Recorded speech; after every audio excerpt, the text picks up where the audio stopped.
Hi there. Welcome to the Sales Process CRM Connect call. My name is Tamara, and I'm actually just going to change my name on here too. One sec.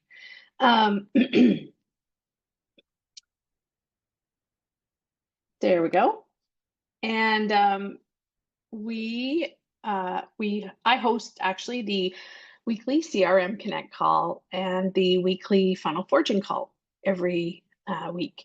And I'm actually traveling this week. I'm coming at you from my hotel room in Toronto, Canada.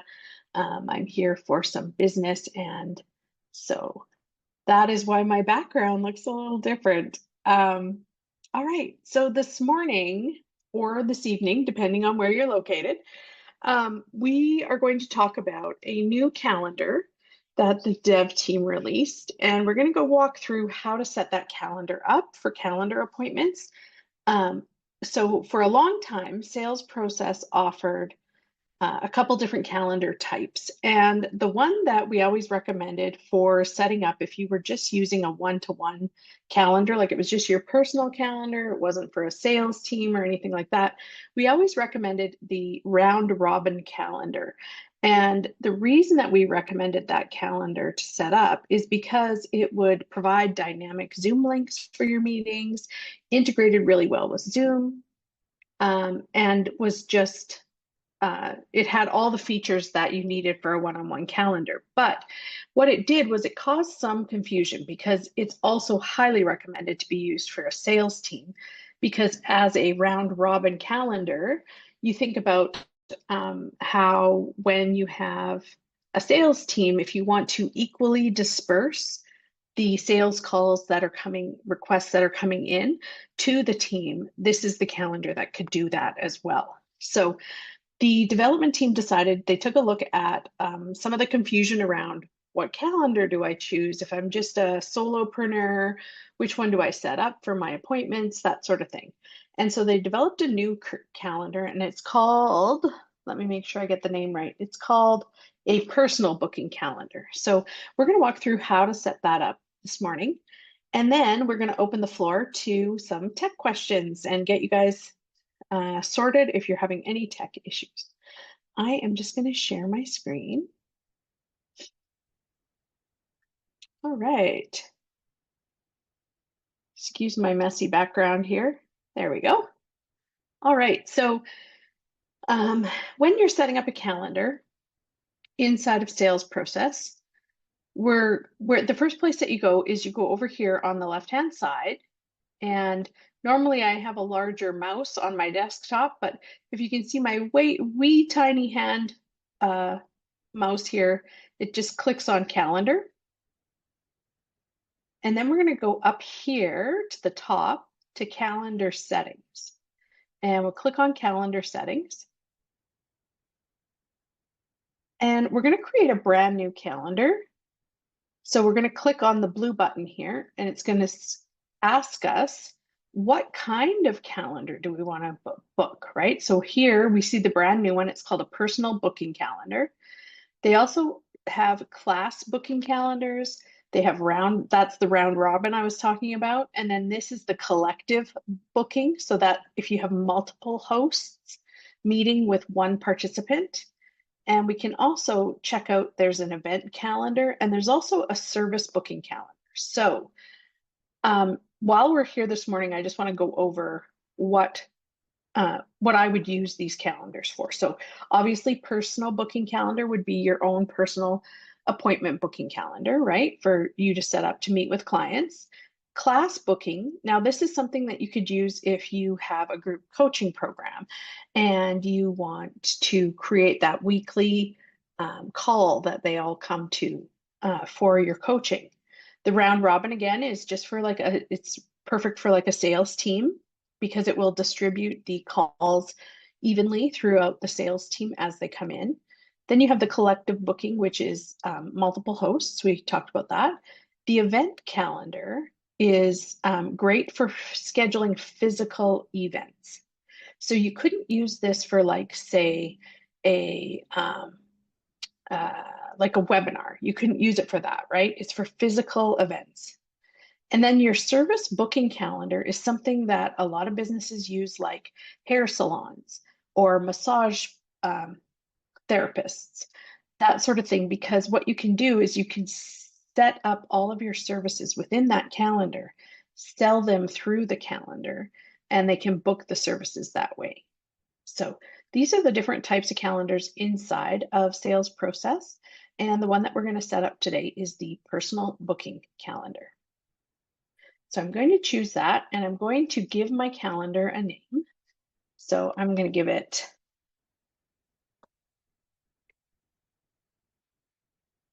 there, and it automatically selects me as the team member. So if you have a VA setting this up for you, then they would be able to click the drop down and see the employees in the account and be able to choose that. Do you have the option to put in a description here? So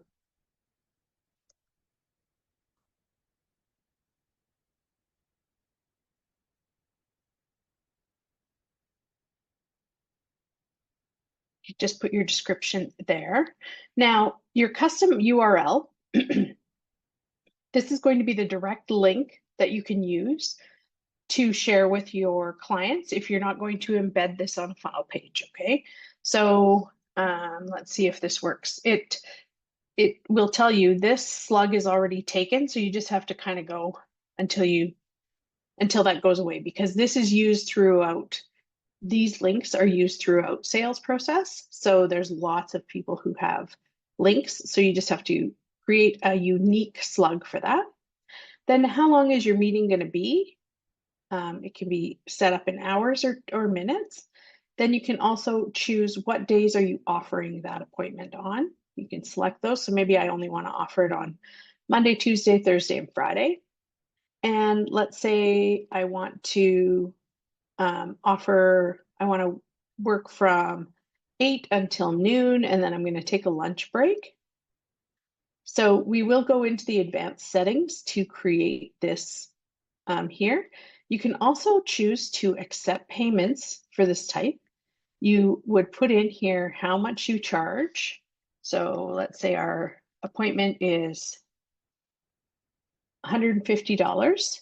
Then you want to enter a description here that's displayed to the user that will show up on their credit card for what this is. So you can put in here, there we go. And then what we're going to do is we're going to click on the advanced settings so that we can go through and customize our availability hours just a little bit more. So we'll click this. Okay, now inside of these advanced settings, you can choose a logo or a profile picture or something like that for your calendar. You can decide to add this calendar to a group if you have a group created already for calendars. So let's talk about the use case for groups. So sometimes we are on a big team and we have our marketing department, we have our sales department, we have our service department. And so you can create groups and then put those people into the appropriate group of calendars that you want. So that's what groups is. And then this is the custom URL that we set up. And here, this is what appears on their calendar when they book the appointment. So what I always like to do is put in here and then my name so that they know who it's with. Discovery call or whatever it is that you want to call it, right? So this is what's going to show up on their calendar, and this is what's also going to show up on your calendar so that you can tell, okay, I have an appointment with this person and it's this type of appointment, right? Again, here is your team member. And now here is where we're going to decide to integrate our Zoom, whether it's going to be a custom location, a Google Meet, whether it's going to be over the phone, whether it's going to be a physical location, maybe they come to your office to attend the meeting, or you can ask the booker where they want to meet, right? So that's kind of a nice feature because then if they want you to come to them, so I don't know what it's like in other countries, but here in Canada, we have investment specialists. And a lot of the times they'll come right to your house. And so you would need them to put, if they were making the appointment, you would need them to put their address in for you to be able to come to their house, right? So that's a nice little addition there for the calendars. So in this case, I'm going to say it's a Zoom meeting. And it's telling me here that I have not connected my Zoom account. So that is a good thing to know. And I'm going to show you how to set that up. Okay. So here we're going to leave this right now and we're going to save this and we'll come back to the Zoom integration in a second. The next thing we're going to look at is over here, you'll see the menu options here. So we were here in meeting details. Now it's moved us to my availability. So we're looking at this and we are deciding, okay, on Monday, I'm going to work from 8 till 12 p.m. Then I'm going to have a lunch break and I'm going to work from 1 till 3. Okay, so that's how you can create those working hours or your availability hours. And you can also copy these to the rest of the days. So if you click on the copy button here, it will give you a bunch of options. You can choose to copy them to all the days that you have checked off, or if you only want to copy it to Wednesday. So we're going to choose to copy it to all the days, and we're going to hit apply. Okay. Oh, sorry, I shouldn't have done that because I don't want to work on Saturday. And I'm taking Wednesdays off too, right? So there we go. Now, Monday, Tuesday, Thursday, Friday. Here you can add specific hours that you're available. So let's say normally you're available Monday, Tuesday, Thursday, Friday. But next Monday, you have some extra time in your day. And so you're opening up some extra hours. So you're also going to add a 6 to 9. Okay. And we're going to hit submit. So on this specific day, you have created these hours here, and you've also opened up some additional spots for someone to make an appointment between 6 and 9 p.m. So you can really customize your availability. You can either set it for what it's going to usually be for the week, or if you want to open up extra time on your calendar, you can do that over here. Okay. We also, inside of our calendars, have what is called a look busy feature. So this is the ability to create blocked off appointments during your day to make it look like you don't have, unlimited amounts of appointments. So a lot of people like to use this feature, and you can determine which percentage of the slots get blocked off. So let's say I want to block off 30% of the available slots, okay? Or 30% of the available slots. So I turned on that look busy feature. I can create a recurring meeting. Now, when we toggle over the I, it says recurring meetings are disabled. To activate them, ensure that the calendar has only one team member, payment is turned off, and no date-specific hours are added. So I could not turn this on because, number one, I turned on payment mode. Number two, I have a date-specific hours here, right? So you can only use recurring meetings if they are not for payment and you don't have date specific times set up, okay? Next, you set up your meeting intervals. So the interval means that it's going to allow spots to open up at 12 o'clock, 12:30, 11 or 1 o'clock, 1:30. You could switch this to every 15 minutes. And what that means is the appointment time could start at 12 o'clock, at 12:15, 12:30, 12:45, 1 o'clock. Okay. So you can do it that way. This is your meeting duration. How long is your meeting going to be? How much notice do you require before someone can book the meeting? So let's say you want to be notified at least 24 hours before the meeting. So you don't want anybody to be able to book a meeting inside of the 24 hours. You need that much notice for your meetings. Then you can decide how far in advance can somebody book. So usually it's like 30 days. Some people like 45 days.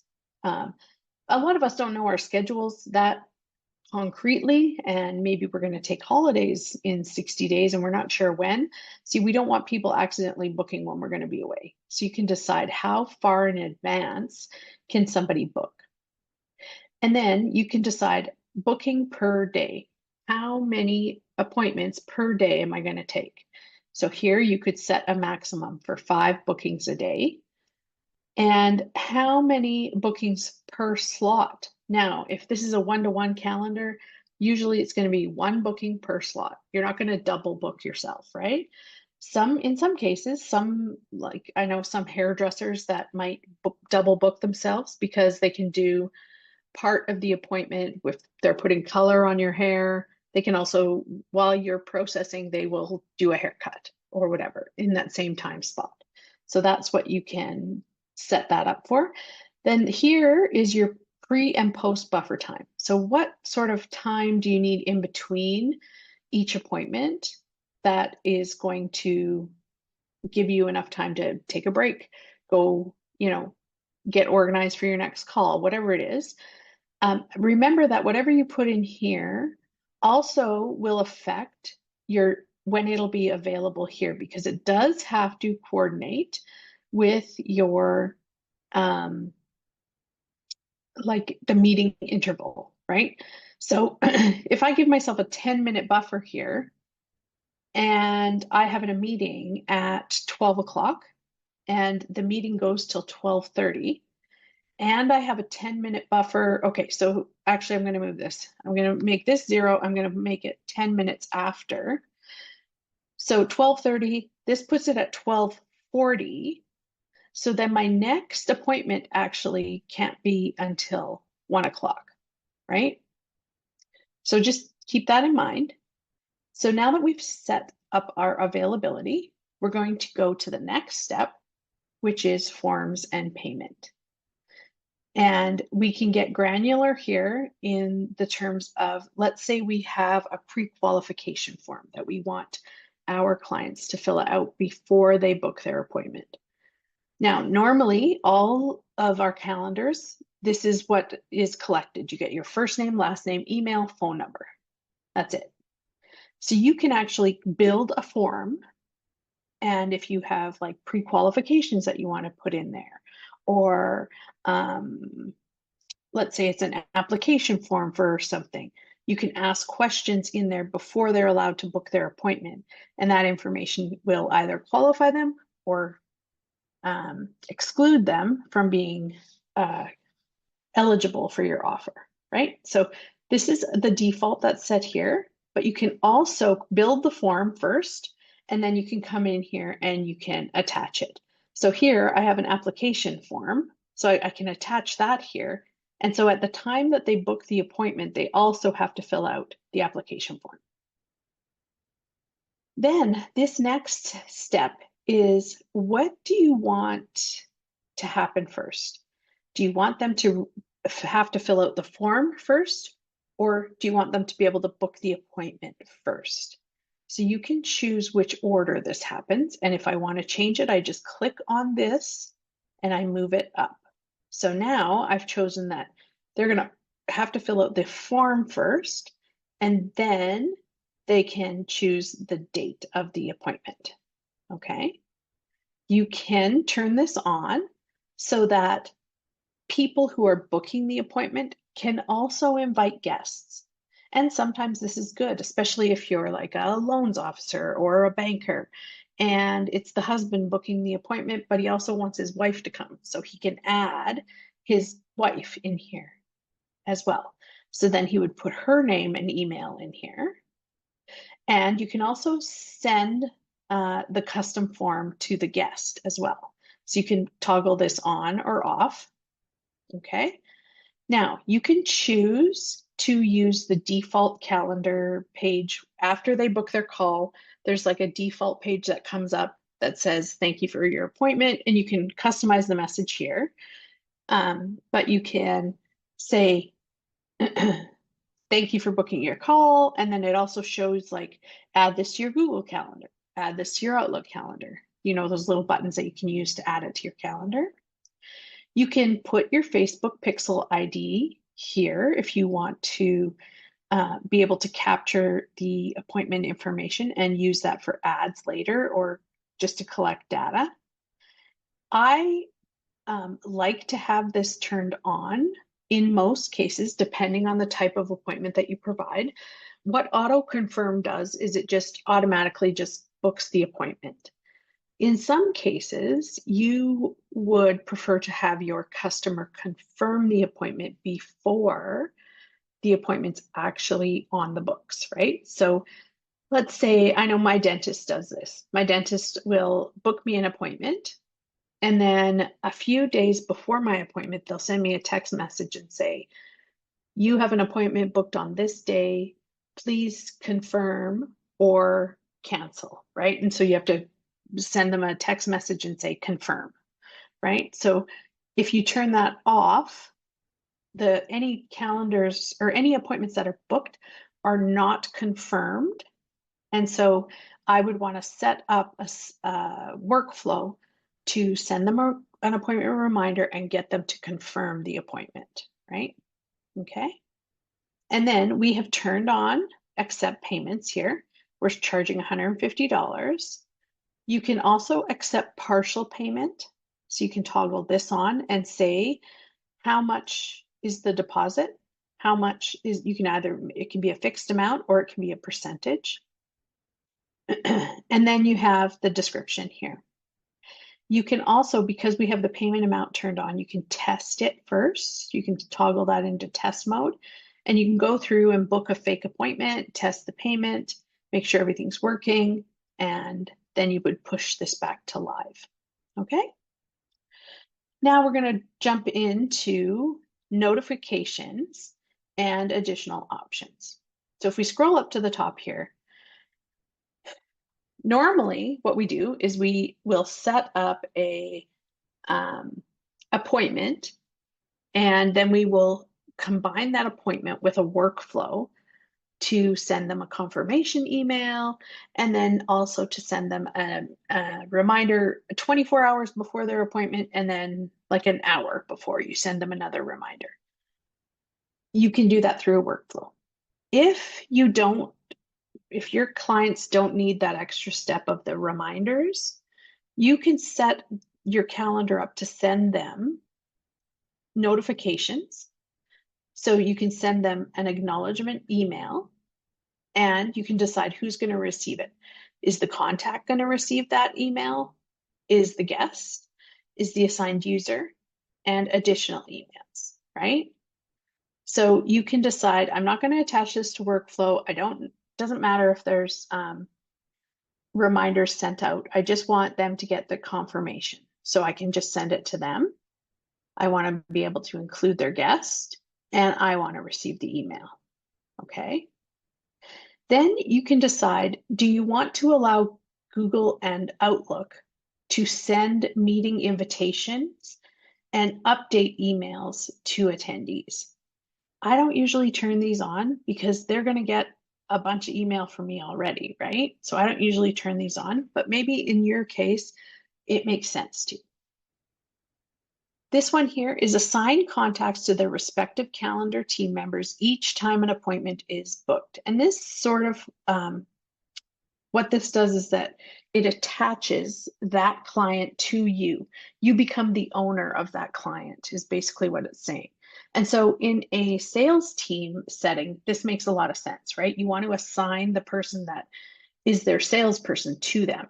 So if it's just for regular bookings for coaching or something like that, you may not necessarily need to use that. Okay. Now here is a really nice feature that just came out recently, cancellation and reschedule policy. So you can set a certain period of time that you allow rescheduling. So the rescheduling link will expire how many minutes or hours before the meeting. So I like to set this for like 24 hours before the meeting so that they can't make any last minute changes, or even 12 hours, right? 12 hours before the meeting. And then you can also set up the ability to either turn this off so you don't allow them to have the cancellation link that gets sent out with their email, or you can create this where the cancellation link will expire at a certain point. So maybe you don't allow cancellations 24 hours before the appointment. Okay. And then this is just additional notes. This is just for if you're sending out information to them via the acknowledgement email and you're not going to hook up a workflow to it to send them the confirmation. This would show, it would show their name, their date, the date of the meeting, and then it's going to also show the phone number, the email, and then it also provides them with the reschedule and cancellation link. Okay. So we're going to save this up here, and then it's going to take us to customizations. And here is where we get to upload a calendar cover image. So it tells you the dimensions here, 180 by 180 pixels, can't be any bigger than 2.5 megabytes. So you can upload a cover image here. You can also go directly to Unsplash and choose an image that you want to load here for your cover image. Here we have two different styles. The classic one is being phased out. This is the widget style. And so all of your calendars are probably going to be Neo from going forward. Okay. And then here's your primary settings. You can brand your calendar based on your brand colors, right? So if I wanted to change this to green and the background color stays white, and then I can decide what shows, what's forward facing to the client when they're booking their appointment. Is it the calendar title? Do I want them to be able to see the description? Do I want them to be able to see the calendar details, right? And then what you can do is you can take a look at what does that calendar look like. So we're going to preview what the calendar looks like. And I'll just give it a second here. Now, you see here, this is showing the calendar title. This is showing the calendar description. And here is my application form that I put, and I put it so that the form came before the ability to book the appointment. And you'll see the green color here for my brand colors. So that's what your calendar will look like if you set it up this way. So we'll go back here. We're happy with all of that. We're going to click Save. All right, so now we created the personal booking calendar. Now, how do you go about sharing this link, or what link can you use to attach to your website now that your calendar is set up, that sort of thing. So we'll go over here to the three dots, and you're going to see here you have a couple of options here. You can edit your calendar to go back into those settings. You can duplicate it. Here's where you're going to click on Share. And you're going to see here, we have a couple of links. So you have a scheduling link, okay? And this is based on that slug that we created at the very beginning. Then you have this permanent link. So this is ideal for your website, right? So, or if you're running ads to your calendar. This is a permanent link. It remains constant. It's never affected by slug changes or anything like that. You can also create a one-time link. So say you have a new client that you're meeting with, and you're not sure that they're a good fit, and you don't want them to have the ability to book another appointment after this one. You just want them to have this one-time link to book an appointment. So you can create this, and you can also generate new links. So if you just click on generate, it creates a brand new link. This can only be used one time to book one appointment. Okay. And then this is where you would grab your embed code. If you have your website on WordPress or on Wix or on Square, and you want to embed your booking calendar onto that, here's where you would come and grab that. All right. So we have officially gone through and set up a personal booking calendar now. Does anyone have any questions about what we just went through?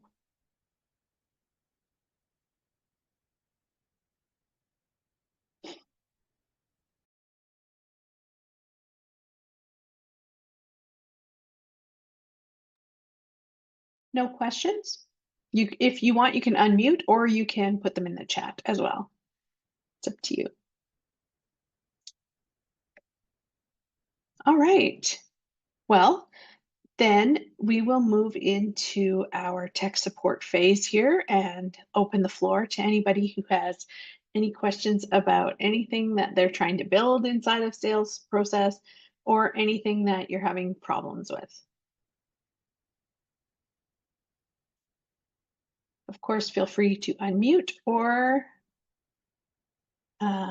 put it in the chat. Happy to walk you through anything that you are struggling with. I have to have a drink of water though, because I've been talking a lot.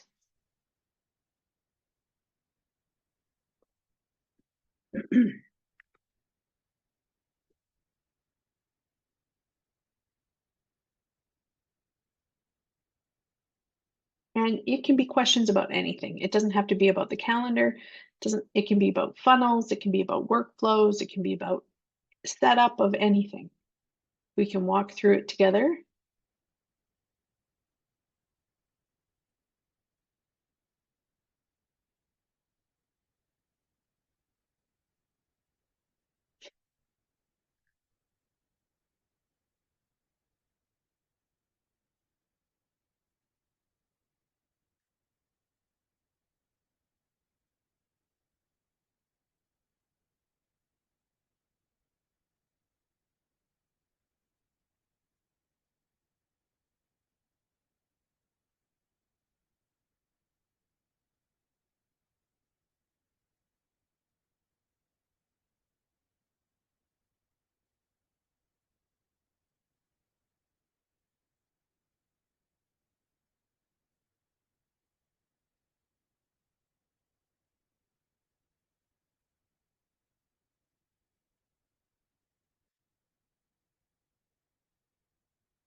Okay, well, this is your time to ask questions. If there are no questions, that's okay as well.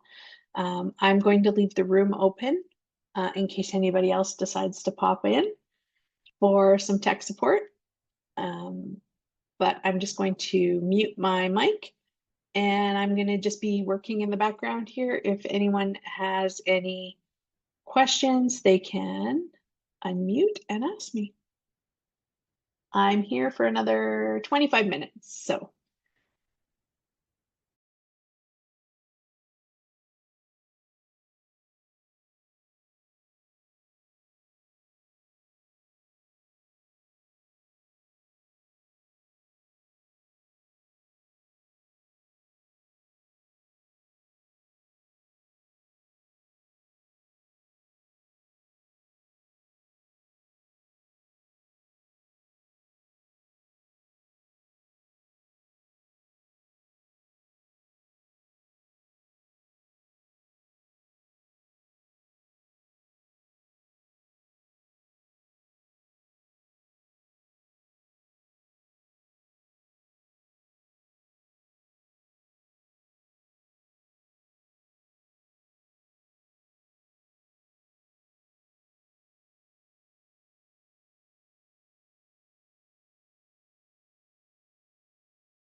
All right, everyone. Thank you so much for joining me today. I hope that the calendar training at the beginning of the class was helpful. Again, remember, come and utilize these tech sessions. We can work through tech problems. If there's something you want me to show you how to build, we have time to do that. So I would be more than happy to walk you through how you can go ahead about doing those things. Um, and I hope to see you guys next week on Tuesday for funnel forging. I'll see you then. Thanks. Bye-bye.